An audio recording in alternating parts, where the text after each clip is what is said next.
ఇదిలా ఉంటే అన్నా క్యాంటీన్లకు తాము వ్యతిరేకం కాదు అన్నారు వైసీపీ నేత అంబటి రాంబాబు.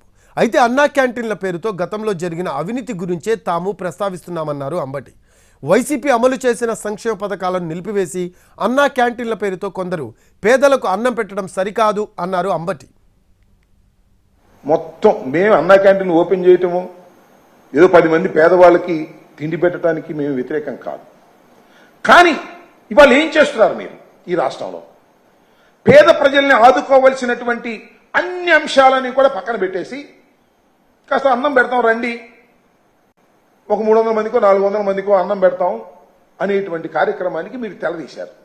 ఇది చాలా అన్యాయమని మనం చేస్తున్నాం. అన్నా క్యాంటీన్ కట్టడం, ఆ కాంట్రాక్టర్కి డబ్బులు ఇవ్వడం, లేదా అన్నా క్యాంటీన్లో ఫుడ్ వండటం, దానిలో అవినీతి చేయటం, దీనికే పరిమితం అయిపోయింది. కాబట్టి స్థలాలు ఎక్కడైనా పర్వాలేదు అని ఊరికి దూరంగా మానవ సంచారం తక్కువగా ఉండే చోట్ల అన్నా క్యాంటీన్లు కట్టేసే స్థలం ఎక్కడ దొరికితే అక్కడ అన్నా క్యాంటీన్